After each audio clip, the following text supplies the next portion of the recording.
Captain Jake Harper sat in the darkened command center of the Raven's flight, fingers drumming nervously against the console. Outside, the cold vacuum of space stretched endlessly, a void filled only with the haunting echoes of his broken ship. The lights flickered weakly above, a reminder of the damage the ship had sustained in the pirate attack that left them stranded in this desolate sector.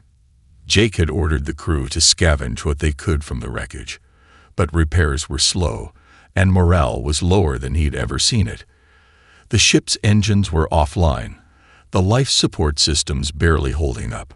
Mia Caldwell, his first officer, stood by the viewport, her eyes scanning the distant stars. "Captain," she said, voice tinged with exhaustion, "we're not going to make it much longer out here. We've used up almost all our supplies." Jake clenched his jaw. The pirates had hit them hard, too hard. They'd lost valuable fuel, weapons, and critical navigation systems, leaving the Raven's flight as little more than a drifting hulk.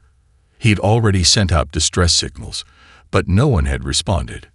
No rescue ships. Nothing. "Understood, Lieutenant. But we don't give up. Not while I'm still breathing." He turned away from the console, then froze. On the radar, something was moving. Slowly at first, then picking up speed. A ship, massive, alien, its shape impossibly sleek. The readings were erratic, almost as though the ship was bending space itself. Before Jake could process what he was seeing, the ship appeared in real space, right in front of them, its form shimmering like a mirage, glowing with an eerie, pale light. No communication signals, no warnings, just a presence that seemed to push against the very fabric of reality. Mia's eyes widened. "What the hell is that?" "Unknown," Jake muttered, his heart pounding in his chest. "All systems online, Lieutenant. We need to figure out what we're dealing with." The alien vessel hovered, its surface a seamless mesh of fluid, iridescent material that reflected the stars like liquid metal. As they watched, the craft split open down its center, and a figure materialized before them. A tall being, radiant, its form shifting like smoke in the light. Jake's breath caught in his throat. It spoke, its voice calm and unnervingly perfect, as if it were not simply a sound, but a direct communication to his mind. "I am Synthar. I offer you a choice, Captain Harper. Your ship is broken. I can fix it, but only if you prove humanity's worth." Jake felt a chill run through him, the weight of the words settling like a dark cloud. "Fix it?" he asked, uncertain. "What do you mean?" Zenthar's form shifted again, as though considering the question. "I will upgrade your vessel with technology far beyond anything your people have known. In exchange, you will use it as a test of your species' ingenuity." A test. Jake's mind raced, unsure of the alien's motives. "What's the catch?" Zenthar's voice softened. "You will learn what it means to wield power, and in return, I will watch. Will you accept this offer?" Jake glanced at Mia, who was watching him closely. She was waiting for him to make a decision. There was no hesitation, no other choice. They were running out of options. "Yes," he said, "we accept." And with that, the strange journey began. The interior of Synthar's ship was nothing like the Raven's flight. There were no familiar control panels, no metal bulkheads, no hum of human-made machinery. Instead, the walls shimmered with soft, glowing veins of energy that seemed to pulse with a life of their own. The air was thick, almost palpable, as though every breath was infused with the strange vibrations of alien power. It was as if they had crossed into a different dimension entirely, one governed by rules Jake couldn't even begin to comprehend. Synthar led them through this otherworldly vessel with an almost casual grace, its form gliding through the air as if gravity itself held no sway. Jake and Mia exchanged wary glances, both acutely aware of how out of place they were. The ship didn't just feel alien. It felt alive, its very structure shifting and morphing as they walked, as though it was constantly reconfiguring itself. "We will begin immediately," Synthar said, his voice resonating in their minds, sending an uncomfortable shiver down Jake's spine. "This is the core chamber. Here, I will guide you in the integration of your vessel with my technology." At the center of the chamber, a massive spherical device floated in midair, its surface constantly shifting in fluid patterns of color and light. It was a technological marvel, smooth and seamless, yet impossibly complex. Jake could feel the hum of energy emanating from it, like the thrum of a distant star. This was where the upgrades would begin. Mia stepped forward, her eyes wide with a mix of awe and disbelief. "How do we even start?" she whispered, more to herself than to Jake. Cynthar's voice filled the room again. "You are not expected to understand. Your role is to interface. The technology will guide you. You must trust it, as I trust you." His figure flickered, a sudden flash of light. "But be warned, human ingenuity has limits. If you fail, there will be consequences." Jake tightened his grip on the controls, his mind racing. What did Cynthar mean by consequences? There was no room for error. He glanced at Mia, who was already beginning to interface with the closest terminal, her fingers dancing over the alien interface, pulling up streams of data he couldn't hope to decipher. It's responding to us," Maya said, awe evident in her voice. "I can feel it, Jake. The system. It's alive. It's listening." Jake swallowed hard, then turned his attention back to the floating sphere. With no other option, he approached and reached out, his hand trembling slightly. The surface of the sphere rippled as his fingers brushed against it, sending a shock of electric energy up his arm. His mind seemed to expand, his thoughts blending with a cascade of alien data. Images of star systems, vast cosmic networks, and impossibly advanced technology flooded his senses. But amidst the beauty of it all, Jake could feel something else. There was a presence, an awareness beyond just Cynthar's. It was as if the ship itself was watching him, waiting for him to make a mistake. "Can you handle this, Captain Harper?" The voice in his mind whispered, not Cynthar's, but something much older, much darker. Jake shook his head, trying to clear the voice from his mind. This wasn't just about upgrading the Raven's flight. It was about something far more dangerous, something far beyond what he had bargained for. He took a deep breath. There was no turning back now. Jake staggered back, gasping for air as the flood of alien data receded from his mind. His hand still hovered near the sphere, which now pulsed with a soft, rhythmic beat, almost like a heartbeat. He could feel the quantum engine's energy surging within him, alive and uncontrollable. For a brief moment, he was caught between awe and terror, as though the very fabric of space was bending around him. Maya looked up from her terminal, her face pale but determined. "Jake, the systems, they're integrating faster than we can keep up with. This isn't just an upgrade. It's evolving." Before Jake could respond, the hum of the ship intensified, sending a low vibration through his bones. The walls seemed to ripple like water, and he had to brace himself to keep his balance. Cynthar's voice echoed through the chamber again, its tone calm but laced with something deeper, something almost predatory. "Your ship is now connected. The power you seek is within your grasp. But be warned, human. This power is not without consequence. Use it wisely." "Consequences," Jake repeated, his voice barely a whisper. But before he could ask more, the ship lurched violently. Warning lights flashed on every surface, and the entire chamber shook, as if struck by an unseen force. The comms crackled to life. "Captain, we've got company." Lieutenant Mia Caldwell's voice was strained with urgency. "Multiple ships detected. Grak fleet. They're closing in fast." "Grak?" Jake echoed, his pulse quickening. The Grak were known throughout the galaxy as ruthless marauders, warlords with an insatiable thirst for domination. They had a reputation for wiping out anything in their path. "Where are they coming from?" "They've been tracking us ever since we encountered the pirate fleet," Mia explained, voice tight with panic. "They must have caught our distress signal. And now they're here to finish the job." Jake's mind raced. The Raven's flight was heavily damaged, no match for a fleet of Grak warships. He had no choice. "Activate the new weapon systems," he ordered, though the words felt foreign on his tongue. He didn't even know if the ship could understand him anymore. At first, nothing happened. Then the air grew thick, almost electric, and the space around them began to distort. The ship hummed louder, and for a split second, Jake thought he saw the stars outside bend in impossible angles. Suddenly, the comms blared again, and a massive burst of energy shot from the Raven's flight, a beam of pure, radiant light, streaking toward the incoming Grak fleet. The explosion was blinding.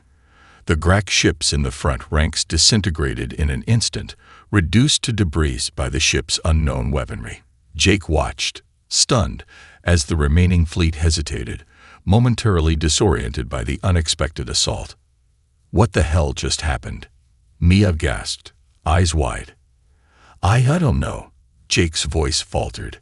The Raven's flight had just unleashed a weapon capable of wiping out entire ships with a single shot, but the feedback from the attack, something felt wrong. Too easy. The power was overwhelming, far beyond what they'd anticipated. He turned to Xinthar, whose figure flickered like an image caught in the wind. This wasn't the deal. You didn't say it would be like this. You didn't warn me it would be this dangerous. Xinthar's voice came again, cold and detached. You were warned, Captain Harper. Power is a double-edged sword. You are now part of a much larger game. Jake's stomach dropped. What game? The game of survival, human. And I will be watching. The walls of the ship seemed to pulse with a life of their own, as though they too were waiting. The Raven's flight had changed in ways Jake couldn't fully grasp, and the consequences of their choices were just beginning to unfold. In the distance, the remaining Grak ships regrouped, a dark, ominous force preparing to retaliate. But now, Jake was faced with a choice that went beyond mere survival. He wasn't just fighting for his life anymore. He was playing with forces that could alter the very fabric of reality itself. He wasn't sure he could control them. Jake stood frozen in the control room of the Raven's flight, watching the Grak ships regrouping on the scanners. The aftershocks of the energy weapon still reverberated through the ship's hull, and the eerie hum of the quantum engine lingered in the air, like the aftertaste of something too sweet to be good for you. His mind raced, trying to process what had just happened. The Grak were shattered in an instant, obliterated by a single, unprovoked blast. It should have been a victory, but instead, a cold dread settled over him. Mia, Jake said, turning toward his first officer, who was at the helm, eyes glued to the flickering screens. Do you understand what just happened? Did the ship just choose that attack? Mia swallowed, clearly unsettled. I don't know, Captain. It's like the Raven's flight has a mind of its own now. The energy, it's not something we activated. It just happened. It's like the ship decided to defend us. Jake's hands clenched into fists. He had always trusted the systems on the Raven's flight. They were human-made, designed by engineers and scientists who knew their limits. But this was something else entirely, something far beyond their control. Suddenly, a voice echoed through the ship. Xinthar's voice, but this time it was colder, more insistent. You have crossed a threshold, Captain Harper. The technology you now wield is no longer simply a tool. It has become part of you. And you, like your vessel, are no longer bound by the limitations of your species. Jake's stomach tightened. What do you mean by that? He demanded. This wasn't part of the deal. You said you were helping us. But this is madness. We can't control it. Xinthar's presence loomed in the silence, as though weighing his words. Control. Control is a construct, a limitation. You were given power to prove your worth. And now you must learn how to wield it, just as I did long ago. But understand this. The power you have unlocked does not belong to you. It belongs to the network. The network, Jake repeated, his voice low. confused. The network. Cynthur's voice resonated. Is the foundation of all things. The technology you now possess is tied to an ancient web that spans the galaxy.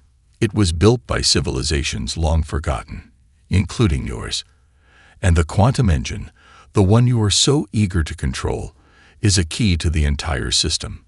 But it is also a weapon that I have been waiting for you to unlock. Jake felt a cold shiver crawl up his spine. What are you saying? You used us.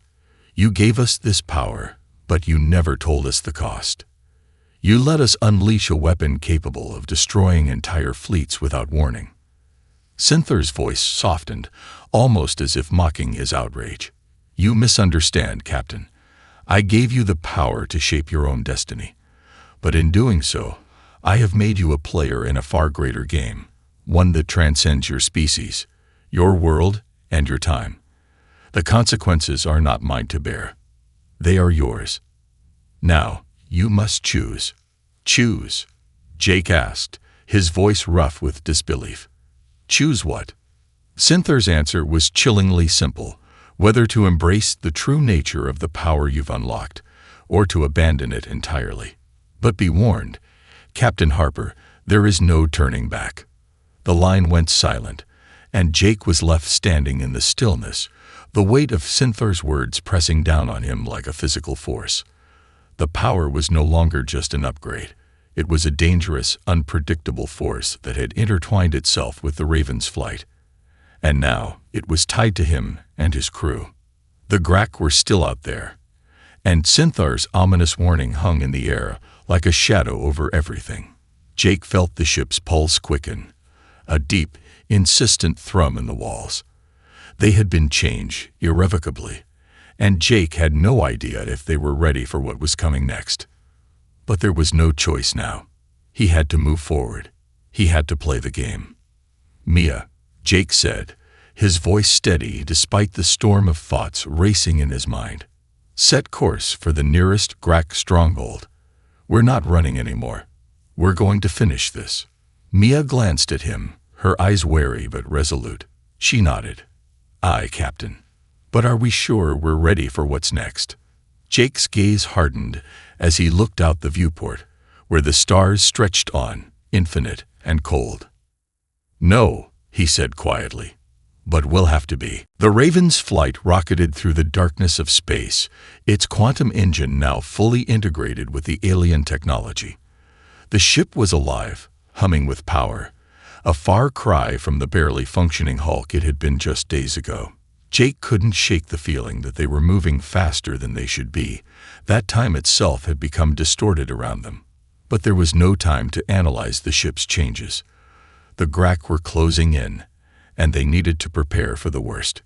Mia sat at the helm, her fingers flying across the control panels with practiced ease, though her face betrayed her unease. Captain, the Grak are still tracking us. Their fleet is only a few hours away, and we're running low on power reserves.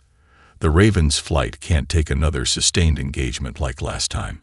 Whatever Cynthur gave us, it's not enough to hold them off for long. Jake clenched his jaw, pacing back and forth. We need an edge, Lieutenant, something they don't expect.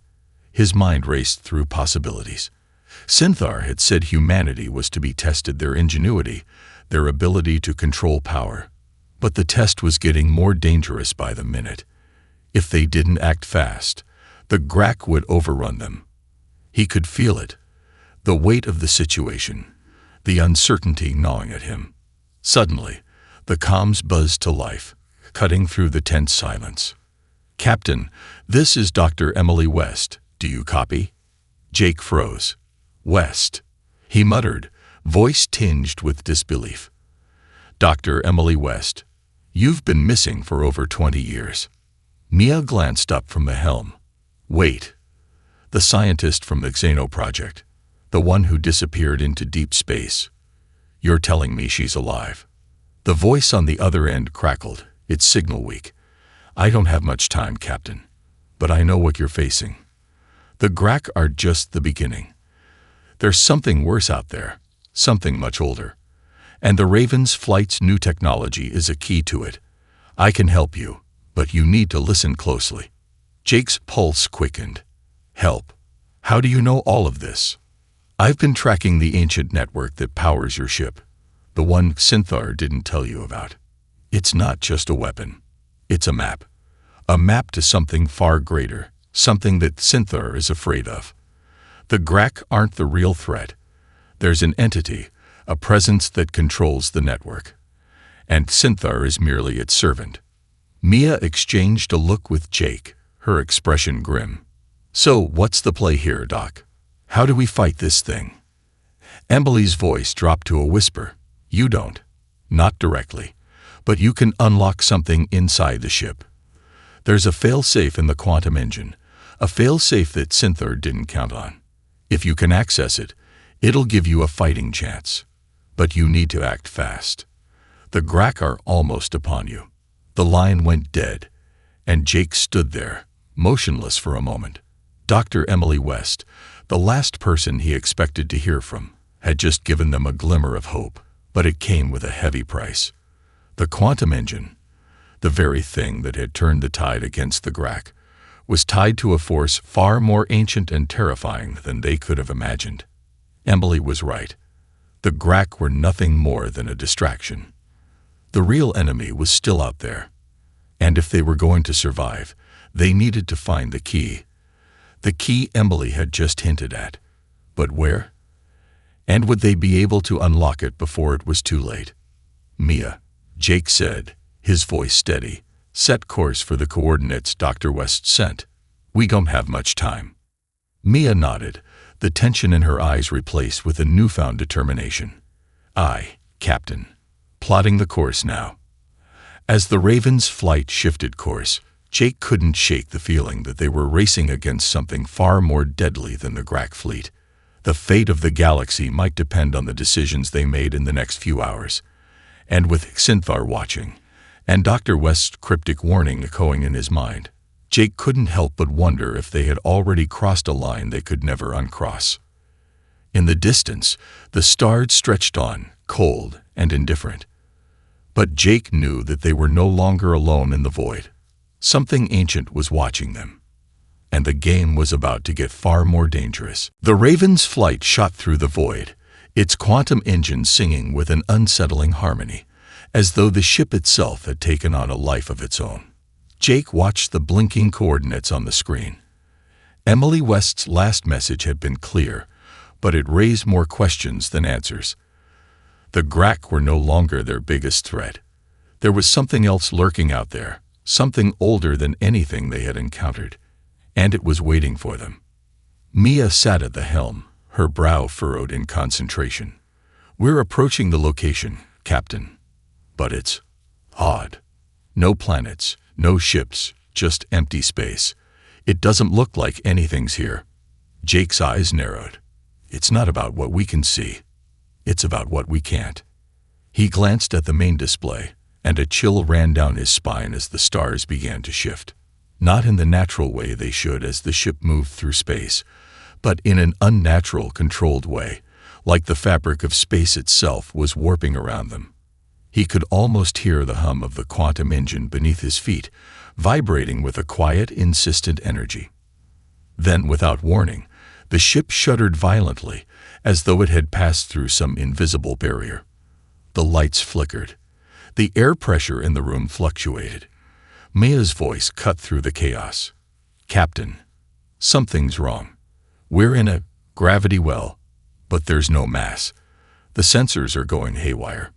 Jake's heart skipped a beat. The quantum engine. It was unstable. They were too deep into this unknown technology, too far down the rabbit hole.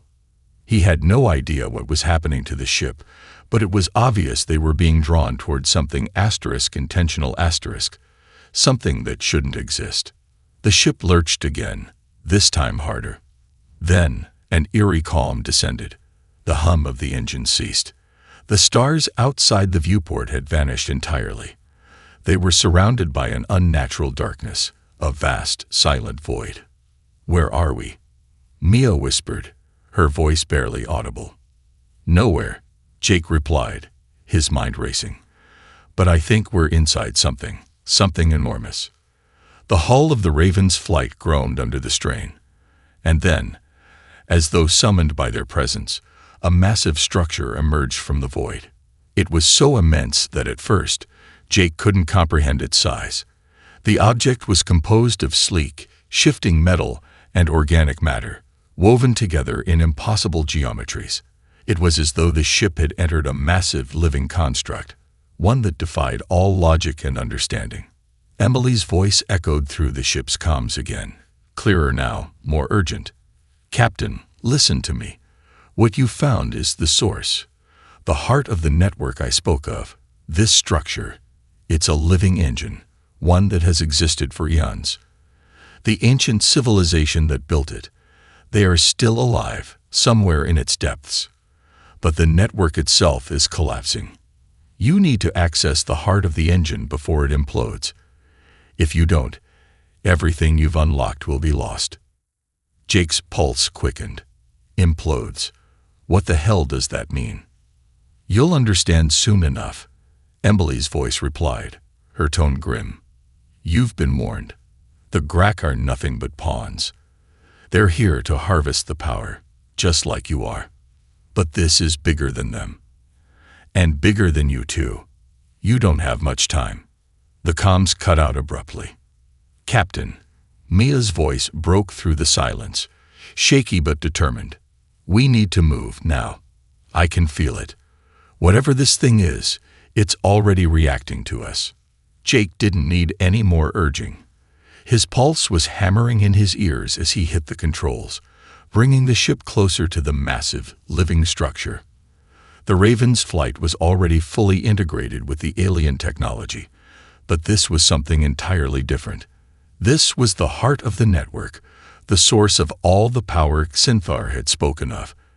And now Jake was about to step into the very core of it. As they neared the structure's entrance, a jagged opening that seemed to pulse like a heartbeat, Jake couldn't shake the feeling that they were not just crossing into an alien world, but into the mind of an ancient intelligence that had been waiting for them all along. The game had changed, and there would be no going back now. The Raven's flight drifted toward the massive opening in the structure, the hull of the ship groaning with the unfamiliar strain of the energy field surrounding them. As they neared, Jake's senses were flooded with a sharp electric hum, like the sound of 1,000 voices whispering in unison. It was as though the ship was being drawn into something far older than anything humanity had ever encountered, a force with a mind of its own, intent on either welcoming or rejecting them. Mia's voice trembled in his ear. "Captain, I don't like this. The systems are responding. But it's not the way they should. It's like the ship is communicating with whatever's in there."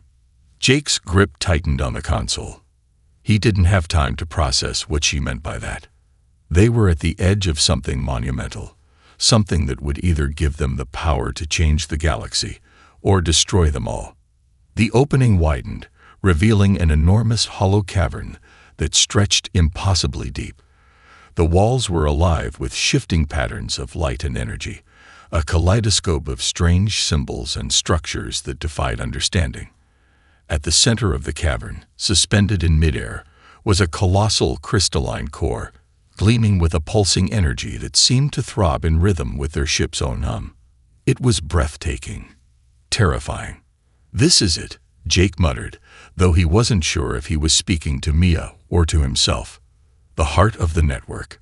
The ship came to a stop before the crystal, and as soon as they did, a low rumble reverberated through the structure, like the awakening of a massive ancient engine. The walls around them shifted, and the ship's systems flickered erratically. The air became thick with an oppressive energy, as if they were being tested, watched. Suddenly, a voice, no, a presence, rippled through Jake's mind. It wasn't Xinthar. It wasn't Emily. It was something else, something vast and incomprehensible. Human. The voice boomed, not through sound, but through thought itself. "You stand at the precipice of destiny. Do you understand the weight of the power you now wield?" Jake staggered, his head spinning from the force of the voice. It felt like the very fabric of his mind was being scanned, probed. Who are you? He gasped, struggling to maintain his composure. I am the architect, the voice replied, its tone shifting like liquid metal. The creator of this network, the one who seeded the stars with the technology you now covet. You are not the first to come, human. Many before you have sought to control this power. None have succeeded. The ship's hull groaned again, a strange metallic groan that vibrated through Jake's bones. The voice continued. Xanthar, your so-called benefactor, is but a pawn. He serves a higher purpose, as do all who come to this place. But you have the power to reshape the future, if you dare. Jake felt his mind race, his thoughts becoming a jumble of questions and fears. Xanthar had warned them, but had he told them the whole truth? He had only said that humanity would be tested, but the architect, this ancient intelligence, whatever it was, had a far different agenda. And it wasn't simply about power, it was about survival. A survival that might come at the expense of everything Jake knew. We will not fail, Jake said, his voice firm, even though doubt lingered in the back of his mind. What do you want from us? The architect's presence shifted, like the entire cavern was breathing. The choice is yours, human. Take the power that Xanthar unlocked for you, or reject it and face annihilation. Jake's pulse thundered in his ears. The architect's words weren't just a warning. They were a judgment. The next step was his. Would he take the power, risking the unknown consequences? Or would he turn away, leaving the galaxy to face whatever darkness Xanthar had awakened? The fate of everything, every living being in the galaxy, hung on his decision.